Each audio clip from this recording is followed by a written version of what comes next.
Така, олен с очилата, каналът спрян за 2 седмици, а не за 90 дни. Грешката е моя, съжалявам. Той ще работи след 2 седмици, може и да не работи. Сега ще го не за Англия, виж колко хубаво времето да е. Пак ще вали, духа, идеално, щастие е голямо. В България 37 градуса, 36 градуса, 33 градуса, гледай за какво става дума. Да, то вали, аз попивам отдолу, като къва съм станал. Да, защото много хубаво съм тук, нали? И тези, които се лъжат, че много ви е хубаво в Англия. Не ви е хубаво. Просто парите са силни, системата им е силна, законите им са силни, като видиш полиция веднага, плащаш за нея от таксите. Линейката веднага няма да чакаш по 45 минути.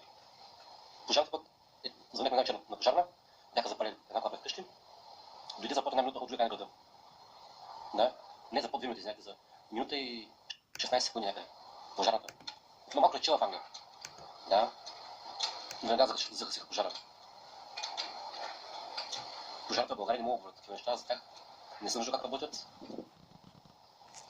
Но лошото име на пожарата в България е Бойко Борисов, тъй че ако той е бил пожарникар, смятате какво става. Тъй, сега, най-голямата грешка на българите, като отидете в Англия, е, че си мислите, че ще правите много пари. Вау! Не! Не ти кажа каква е истината. Сега каква е? Сега отивате и си мислите, че правите много пари, не правите много пари. Първото, то са редица от грешки, за които няма никой да прокопсти в Англия. Отиваш, говори с българи. Now. Big now. Абсолютно не. Абсолютно не. Абсолютно no. Аз като имам семейство, в моето лече, с тях си говоря, моите хора, има на друго плече, това са те, с които си говоря аз. Като чуя тук българска реч, бягам като дявол от Тамян. Да. Защо ли? Защото българин в чужбина е преби другарче. Да, грешката да ходите в Англия, за да се занимавате с българи, е най-голямата грешка, която може да направите. Пък амо да работите за българи. Моля, се остави, нали, айде моля се. Там павичи, бъди сигурен, че никога няма да прокосваш. Какво става с вас? Ставате чистачки и работите за българи. Вашето повишение идва никога, вие ставате нещо повече от чистачка никога, или пък по точните линии, които работите. На по точните линии, саде на ръка и ете. Едно и също. Прибил се вкъщи и като спиш го правиш същото. Нали? Или не? Така. Разговорите с българи. Избягвайте българите в чужбина. В Англия по-скоро. Да говорите с българи в Англия. Не, като сте в България, говорите с който искате. Говорите с българите в България, но тези, които слушат тук те. Тук е джунглата, разбирате ли ме? Тук в Англия българинът изяжда другият българин, разбирате ли? По-силният изяжда по-слабият. Или държи долу. Нищо, че той е дошъл преди 2 години, преди 5 години. Панови Чома, някой карал в биг бизнеса. Да, ето е зайче моторист в фирма и взема кой дойде нова българка, нова българин взима ги в неговата фирма да чистят. Да, как им плащат, знаете ли? Чиновничките бяха платили 5 пана за цял ден. Знаете ли? Кой плати 5 пана за цял ден? Българка. Да я казвам ли името? Момичето към аз работя с тебе цял ден. Тя към чудавя, ти си направила какво беше то? Една къща, тя викам, аз ми излязал 8 сутринта, стои до 4 в 9. И като почна тази шепката българка тук, това шепката с някаква скумлия мирсана, да се обяснява, вика, давам тук между къщите не са брои. Давам ти, возите не се брои. Значи, вози я и взима пари, че я вози от къща до къща, за да работи, чисти и за цял ден да се съберат само 5 паунда. На площа да дигна возика тая. Да казвам ли коя е? Няма. Че шегата много известна.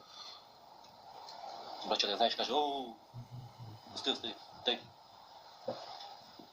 Да, вози я между 200 за това, че я вози и удържа пари. За това, че момичето използва нейните материали, кърпи, препарати, противокачка и взема пари тя.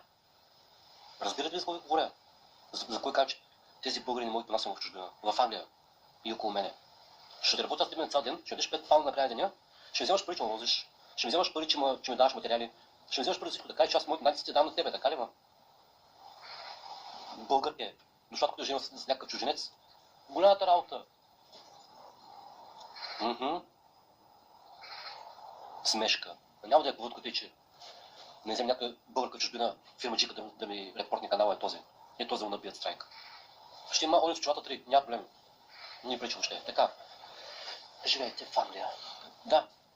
Не говориш с българи. Избягаш българи. Никаква комуникация с българи. Ако нещо по бизнес, цак, заплащане се прави веднага.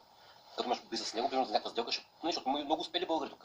В Англия, особено в Лондон, има много високи позиции българи, които са даже директори на много неща. Но там е друго, те се знаят закона, всичко е ток. Плащат се изрядно и перфектно. А те някакви скумри и някакви лилки ми са отворили фирмичка и експлоатират всичките нови, които са дошли тук. Те, маля, до такива бягайте бързо. Защото той като държи завода българин, знае, че като не плати, и ще дойдете, ще почукат агенцията. Да, ако се оплачеш. Те може да сборите един завод за един ден, доколкото знам. Ако не, ако знаете повече от мен, поправете ме. Така, никакви разговори с българи в чужбина. В Англия света чужбина. Ако си в Англия, с други българи в Англия не говори. Мой съвет. Ще пребъс нещо. Може с малко да бъде. Аз това се пазя въобще да има пребаланс. Така, по точни линии. Хубаво ли да работите там? Завалите, цял ден също ще правите. Аз като бях нов тук, бях на поточна линия, знам за какво става дума. Цял ден михме ни касетки там за едни магазини. От 6:30 сутринта, в 10 имам една почивка от 15 минути, и в един имах една почивка от 15 минути, и в 3 имах една почивка от 15 минути. Нещо, когато бяха 3 почивки по 15 минути. Бачкаш като кон, ама не спираш. Разбираш, не можеш даже да се обърнеш. Толкова много работа тя пред тебе направо работата върви. Трябва да храниш да отвориш с касетка, да ги знаеш на друга, да я бутиш напред, да я обърнеш с докато нагоре и да я бутиш от машината. Много работа. По 45 000, между 45 и 65 000 касетки се имат на ден. На една точна линия. С 4 входа. Да? Направо не спрях тока. Малко така са много други хора. Аз махнах поне. И ще ви кажа после аз как го направих после тук. Да. И по точни линии. Агенции, които търсят нови работници винаги. Отиваш някакъв завод, склад за нещо. Има ли да си говорят повече от 2 езика чужди? Примерно английски и португалски. Примерно двама човека да има. Да са много хората, но да превладава английският. Ако са румънци, китайци, испанци, англичани, да знаеш там, че там е Бангладеш, разбираш, но там е... Обираме новото, което не знае за какво става дума, да му вземем колкото може. Нали? И гледай си работата. Какво друго? Много хора избягват и не искат, не знам защо. Вижте, ако сте в Англия, едно хубаво нещо, което може да направите. Всеки ден учите по една нова дума. Не така да ме ръкомахате, защото аз съм ръкомахал. Да? Не сега си говоря без да и гледам още на работата ми. Но учите по една нова дума всеки ден. Преди да дойдете в Англия, ако ще видите, че няма как стане много. Да, с виза може. Учите по една дума 364 дни за една година, научете по една дума. Научете 365 думи. Това българин да знае толкова много думи в Англия е много. Просто научите най-важното. Вода, хляб, как, къде, кога, защо, с кой. Път, къща, етаж, каквото и да е. Научете тези думички. Един ден научете по една дума. За 364. За една година ще имате много богат речник. От половината от българите речникът ви ще бъде по-богат от половината на българите в Англия. Да, по една дума всеки ден научавате. И сте много добре. Ръкомахнем тук и върви само племничаните, които са на работа, са вашите менеджери, които са там, защото взимат хубави пари. Не мисля, че там ще му правиш така. Me no job, и той ще каже така. И ще слуша. Ако някой е, нали, такъв менеджер, както трябва, направо ще каже, че ай, чао, ако не му трябваш. Иначе, агенции. Не, така сега думите. Научете думите. Много е важно. Една дума на ден. За една година ще имаш по-богат речник от половината българин острова. Наистина. Това не го забравяйте да го направите. Ако ще видите някога тук. Изгарянето ще се го тренирате после.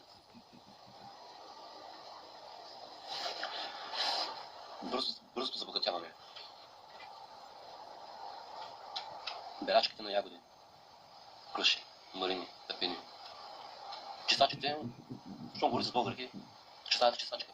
От друго я. Къде нямате език, какво искате? Берачките. Хората, знаете как спят тук? Да ви кажа ли? Ще кажа веднага. Идва да бере тук. Най-добре се тук. О, деспо, беше тук. Вика, човеко, тяко виж права, мали, не знам, ягоди, не знам. Цветен ръце бяха надрани. Надрани бяха тук. Цялата беше надрана до китките. Да, вика, навънка вали. Не мога да стоя като треперя. Тут вика, ма бера. Прибира се.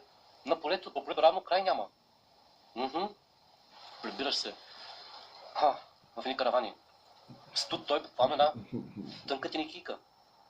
Тънка тенекийка, върху която залепена тапец ли, не знам, то даже не е месо, не е нищо, друг път няма. С дупки по караваните. Защото този, който го на плената бригада преди тебе, се е напил там и е чупил чушил и прави дупки в марината.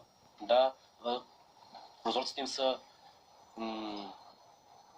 как да кажа, не са правилно съчетани с караваната, защото цялата телики е изкривена. Като вината на броя, така правиш в караваната, така е.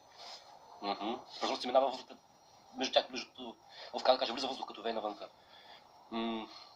Студено е. Не ми кажа само, че лято там в Англия брали само за няколко месеца. Знаете какво става в лятото, къде? В най-голите жиги трябва да бъде най-големият дъжд. А по полята?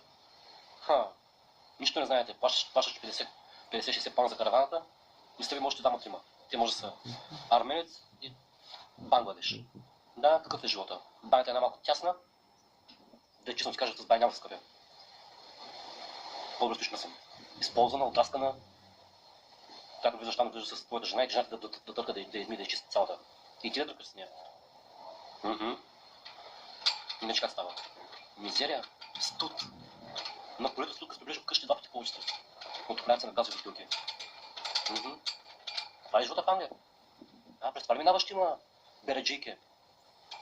Береш. И отиваш иначе в... Как се какво храната там? Даваш 10-15 паунда на този, който има кола, да те закарат в града, да пазарувате и да се върнете. Често така старикатите имат бухчета и които фермите събират хората. Взимат 15 паунда, кажеш на 10 човека по 15 паунда днеска, разбираш ли магазина, чакаш ли там няма час, върнеш ли 150 паунда. Ако по-голям на хер, а другите набутани. Ще го направиш това за 8 паунда, правиш за 15. Българина. Аз казах, че преби другарче. Да, живота в Англия. Много ли е хубаво? Много е хубаво, да. Не искате да се образовате. Ако знаете език, ако знаете език, за една година 364 думички, спокойно може да влизате в университет. Там и ви плащат, и се образовате, и излезете с образование, ще имате работа много хубава. Тук паралелки лоши няма. Има бизнес менеджмент. Той е да знаеш сервитор, някъде разбираш, но някъде стане шеф, ама на путин ден. Някой ще допусне, нали? Много трудно, не на путин ден, нали? Стига дранчаве. Много трудно може да това нещо. Така. Не ходите на курсове. Има курсове, има дори безплатни курсове тук. С един безплатен курс може да станеш страхотна работа. Даже да си грижиш за хората в болниците. Но как да се грижиш за хората в болниците, като не знаеш думите? Трябва да кажеш концовка, трябва да кажеш вода, легло, телевизор, храна, инфекция. Ти нещата да ги знаеш, като не ги знаеш как да знаеш такова нещо. Но с това първата ви година в Англия е пократително лошо. Лоша наистина. И гадна. Така да кажем, че първата година сте учили по една думичка всеки ден. После може да запишете на университет. Учете, те ви плащат там. По 12-13 хиляди паунда са на семестър. Това пъти са май за 2 семестра, не знам, за годината. Ети 25 хиляди паунда. Напишете се. Запишете се да учите. Толкова са. 2 дни в седмицата и един вкъщи. Кому даваш? И може да стоиш вкъщи и да се шракаш с пръстите. Така, другото. Добре само тези, които берат ягоди, а пък са правят голямата работа. Бере ягоди, мръзни като куче.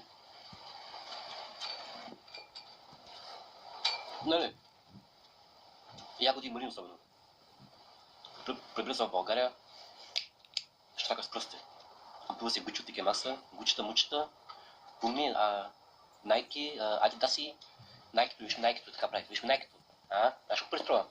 Да, бе, струва 16 паунда в магазина, в TK Maxx. В Nike магазина струва 89 паунда май, тениската. Но къде купуваш, ти си знаеш колко прескарава на тези ягоди, за да купиш Найкито. Да, ти знаеш, нищо къде се купува, това ще работа. Така, това за жените, за мъжете, същата работа. По точни линии, скъсат ни газот работа, ето как аз избягах от това нещо. Избягах от този кошмар на точната линия. Защото ходех да карам колело всеки ден. Между 5 и 5 и половина трябва да съм станал. И от 5 и половина до 6 да съм там. Защото имах 45 минути каране. Да, бе 6 и половина трябва да съм на работа. Бях на майки си газа. Много далече. На далече бях. С колелото. Всеки ден с колелото. Газ, тион, бачкам, вършва се вкъщи. Пак с колелото. Газ, прибра по-бързо. Да мога да се почина. Гледам. Труп. И един ден, там де живях, видях една машинка. Една жълта. То се води кош. Напред има една голяма голям кош направи, като тракторче. Каза се дъмпър. Видя с машинка и към, коя е машинка? Вече, сега ще питам че как, той кой, аз не знам. Тук съм вече за няколко месеца и нищо не знам в Англия. И като сега, кой знае как се карат този курс? Но изглежда много яка машинка, между другото. Чакай да ви кажа как се изглежда. Само секунда.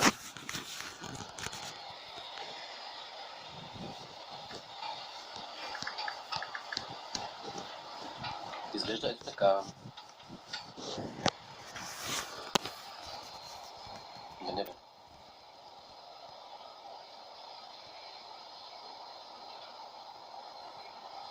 Не знам, вижда се.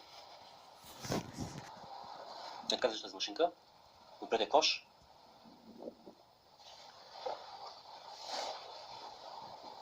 И сега ще караш. Така, към човек искам да кара с курс. Той към изкарай го, това е много призма там. Аз работя за някакъв минимум. Но колко беше минимум да не го издържа? Дали бил 6 или 7 паунда и нещо? Не знам.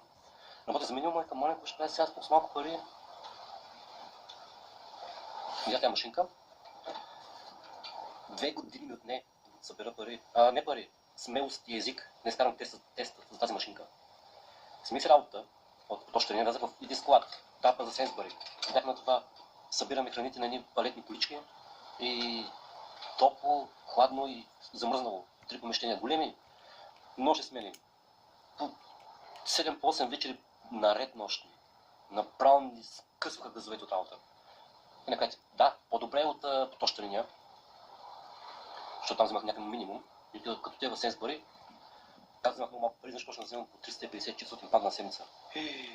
Към 10 стимула. Около 2 години горница ми замина там животът. Повече може да съм. Над 2 години съм работил нощи смени. Не може да са над 3 години. Нощи смени, яко, всяка нощ, чупват ти къс от работа. Лесно ли? Викам, не. Край. С думите вече са добре.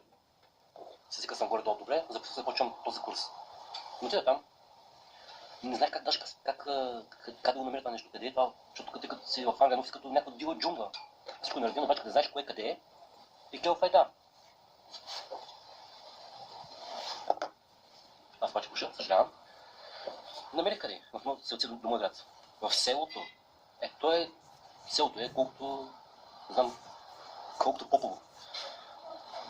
Такива са големи села тук, да. И отивам в лицето. Намерих къде е училището и към може да те запиша. Тъй като да, то пак беше. Ставам с колелото до автогарата, до автогарата, до автогарата, защото му се отивам до селото. Бягам, да съм първи там в 8 часа. Само съм в 4 сутринта. Направих, да, може. Викам, трудно ли е? Те като трудно е. Имаш избор, ще избират. Първо се избират между... Дали бяха около 300 въпроса. От 300 въпроса трябва да говориш на 60. И да пишеш отговорите, не само да балалайкаш там. После имаш очен тест, CS, Health and Safety. Там са от 450 въпроса, системата подбира 45. И там цъкаш на таблет. Като си наблюдаван с камера и пътя по микрофон, който ти слуша. Ако нещо кажеш нещо и може да изгориш. Викам, ще нещо пробвам, събрах парички. Не събрах парички. Взех на заем. Не съм събирал парички, взех на заем. Грешката моя. Направих теста. Направих втория тест. Имах после... първо карах 3 дни тази машинка с специални структури, с наколенки, с каски, с зелената жилетка, с ръкавици. Тук няма тънко да работиш като айляк, да. Стриктно, строго, до тебе е инструктора. Да караш между конуси, после по едни големи, после на долнище, нагоре, надолу, как се кара, на колко градуса може да се завърти, да се обърне настрани тази машинка. Всичко е много трудно. 3 дни караш и накрая имаш с 62 или 68 въпроса, не знам. Правиш го, после имаш още един списък с 45 въпроса, тъчскрин. Минах ги, изкарахме картата. След няколко дни се намерих работа. Така, ставах пак до работа, защото работа беше в един друг град. Не знаеш, че около мен къде има, аз просто бях се хванал за първата работа, която дойде. Ставам в 4 сутринта. Книгата от Къпотон до един град. До Рединг, оттам Там трябва да съм в 5:30 на ЖП гарата. Тръгвам от тук, с колелото, до моята ЖП гара. От моята ЖП гарата отивам до Редин ЖП гарата. От Редин ЖП гарата отивам до мястото на работа. По 2 часа. От някъде има там, някъде там. Час и половина, 2 да кажем. Прибирам се същата работа. И един път менеджерът ми каза, абе, чуй, защо не изкараш кола? Кола, книжка. И викам, не знам, тук е много скъпо, като с 2000 паунда. Към 2000 паунда са. Той каза, не са толкова много, да пробвай, говори си с карай книжка в България. Защото не съм на компютъра, провери там какво става, защото менеджерът, нали, става мой човек. Изкай си курса книжка в България, можеш, тук пише, че можеш, тук само трябва да се обновиш. Не знаех нищо. Думички знае горе-долу, добре. Там, ако съм гледал карта Network, нали? Отивам в България, изкарахме книжките, върнах се тук, книжка имам, така пак стоя, нищо не правя. Нито корек, нищо казва, къде да знам как стоя кола. Станете скандал вкъщи и не се купихме кола. Страх ме беше да карам. От бързото движение на английско. Карам, бавно. Отивам, влизам в някакво кръгово, направо корът, ръцете ми така. Треперя. Никам не мога да спирам за почивка. Не. Така и това минахме. Обнови книжката, взех се кола, башка с това, дете каза дъмпера сега. Само че почна ми писва и започнаха да смесват тук бизнеса. С агенции започнаха с компаниите да смесват, така че като кажеш за машина няма караш само нея, ами ще си защо нея и ще вършиш работа с другите, които са наземните работачи, ground workers.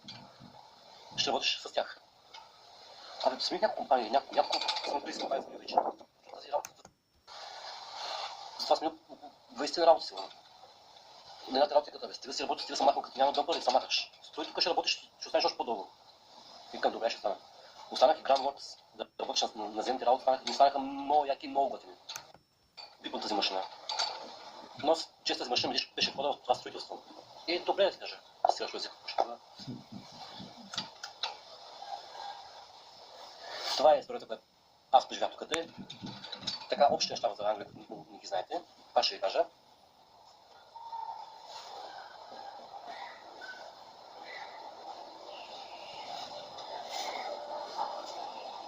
Така. Студено е. Духа. Неприемливо обличащи се хора. Бойлерите са ви малки такива. Инга ставаше или Юнга? Не знам. Май Юнги се казаха. Заплащането е добре. Всичко друго не е добре. Да, учи се. Оставаш леко отчуден. Животът така. Какво да ви кажа? Кажете си някакъв си Бангладеш. Питаш цената да скупиш баничка, няма баничка, някакви там магазините. Бангладеш. Смесен народ. Абсолютно. Не и не. Ако вземем парите, няма да съм тук. Ами, мислете преди да ходите в Англия, избягате българите, няма да го повтарям, защото аз така се опарях като уж приятел. Аз заради него спрях да занимавам други българи. Ще видя какви са. Климата тук е много лош. Тук 8 часа на 9 не мога да ги издишам направо, не мога да ги изправя на 6-7 часа. Зле ми, не мога да дишам направо. Едва го чакам последния час да се замина вкъщи.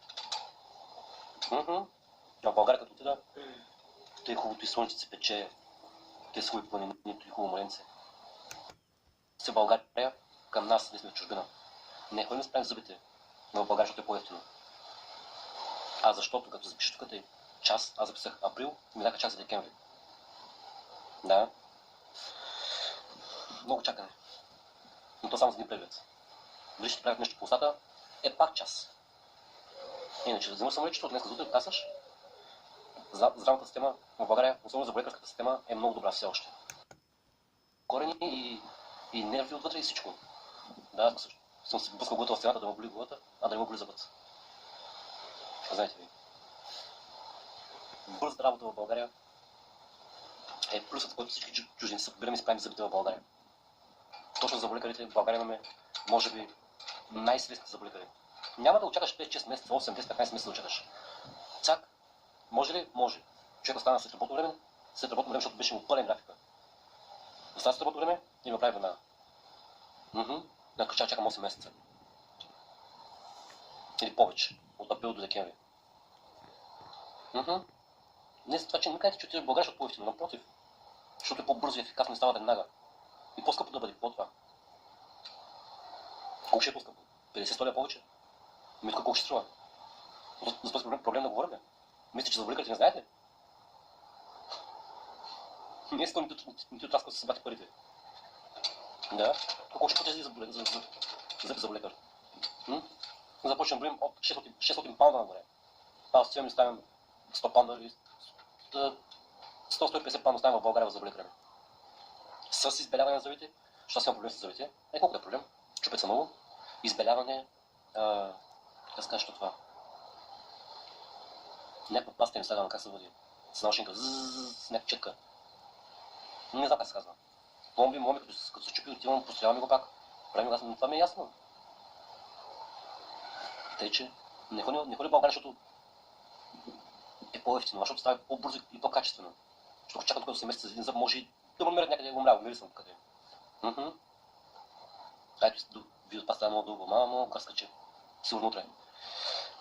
Така, мислете хубаво, какво ще правите? Мисля да псувам, а няма псувам, защото много сте тънко обидни. Иначе виж ми, Найкито. Хвалим Найкито.